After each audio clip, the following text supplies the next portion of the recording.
लौटेंगे। एक और बड़ी खबर भोपाल से आ रही है। नेताओं के बयान पर विवाद के बाद अब बीजेपी का फैसला। जी हां, मंत्रियों और विधायकों को ट्रेनिंग अब बीजेपी दिलाएगी।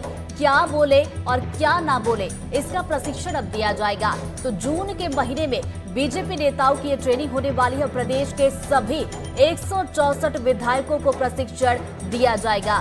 तो भोपाल से बाहर नर्मदा के किनारे ये ट्रेनिंग होने वाली है और सभी नेताओं को संभलकर बोलने के निर्देश भी दिए गए हैं और बयानों में संयम नहीं रखने वाले मंत्री सांसदों की भी क्लास लगाई जाएगी। और इसी पर ज्यादा जानकारी लेंगे हमारे सहयोगी अजय हमारे साथ लगातार बने हुए हैं। अजय, देखिए बयान को लेकर जो बवाल हो रहा है उसके बाद देखिए अब ट्रेनिंग बाकायदा दी जाएगी। कितने दिनों की ट्रेनिंग ये होगी और कौन ये ट्रेनिंग देने वाला है? क्योंकि देखिए भोपाल में बीजेपी आयोजित कर सकती थी, लेकिन मीडिया का बड़ा जमावड़ा रहेगा और बड़ा मामले चूंकि तूल पकड़ चुके हैं, लिहाजा किसी भी तरीके की बात होगी तो पार्टी जो है इसको भोपाल से बाहर शिफ्ट करना चाहती है। यही कारण है कि नर्मदा किनारे इसको आयोजित करने पर पार्टी में एक राय हुई है। और इस ट्रेनिंग सेशन में तमाम उन विधायकों मंत्रियों को बताया जाएगा कि आपको किन परिस्थितियों में क्या बोलना है और क्या नहीं बोलना है। सबसे अहम बात यह है कि ज्यादातर मंत्रियों विधायकों को ये बताया जाएगा कि आपने जरूरी नहीं है कि जब इस तरीके की विवादास्पद स्थिति हो तो हर बात पर अपनी प्रतिक्रिया दी जाए।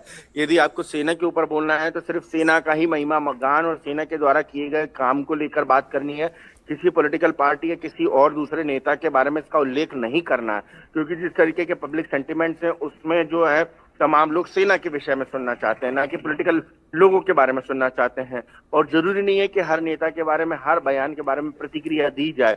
ये तमाम पार्टी के नेताओं को बताया जाएगा, क्योंकि आमतौर पर होता ये है कि जितने भी पॉलिटिकल बयान आते हैं उस पर एक दूसरे नेता और एक दूसरे विधायकों की प्रतिक्रिया का सिलसिला शुरू होता है। इन सब के बीच में सबसे महत्वपूर्ण बात यह है कि जब प्रतिक्रिया का सिलसिला शुरू होता है तो बयानबाजी आपस में होती है और उन्हीं नेताओं से जब प्रतिक्रिया ली जाती है जो देख रहे हैं उसमें संयम नजर नहीं आ रहा है। और देखिए जिस तरीके से अजय पार्टी ने फैसला लिया है, तो क्या ये समझा जाए कि पार्टी भी ये स्वीकार कर रही है कि चाहे नेताओं की बात की जाए, मंत्रियों की बात की जाए या फिर विधायकों की बात की जाए, बयानों में उनके संयम नहीं है, शायद इसीलिए इसकी जरूरत पड़ रही है?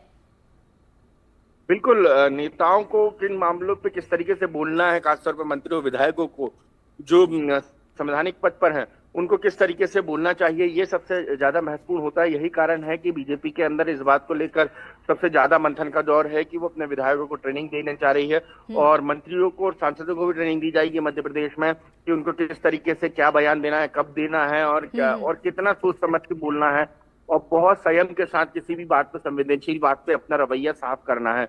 यदि आप जल्दबाजी में कोई भी चीज एक लय में बोलेंगे तो आपके मुंह से कुछ भी अनर्गल परिणाम हो जाएगा, जिसके चलते पार्टी और तमाम सरकार के जितने भी बैठे नुमाइंदे उनको खासी परेशानी का सामना करना पड़ेगा, जैसा कि अभी इस बार देखने को मिला। और जो भी बोले बहुत सोच समझ के बोले, भले छोटा बोले लेकिन इम्पैक्टफुल बोले।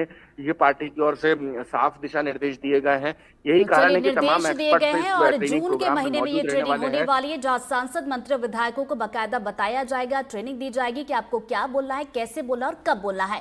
नजरें बनाकर रखिएगा इस बड़ी खबर पर, आगे अपडेट लेते रहेंगे। फिलहाल शुक्रिया आपका जानकारी के लिए। चलिए बढ़ते आगे। बड़ी खबर शराब घोटाले को लेकर एसीबी और ईओडब्ल्यू की छापेमारी। जी हां, सुकमा और दंतेवाड़ा में एसीबी और ईओडब्ल्यू की छापेमारी हो रही है। सुकमा में 4 ठिकानों पर ईओडब्ल्यू और एसीबी की टीम पहुंची हुई है और दंतेवाड़ा में एसीबी की कांग्रेस नेता राजकुमार तामो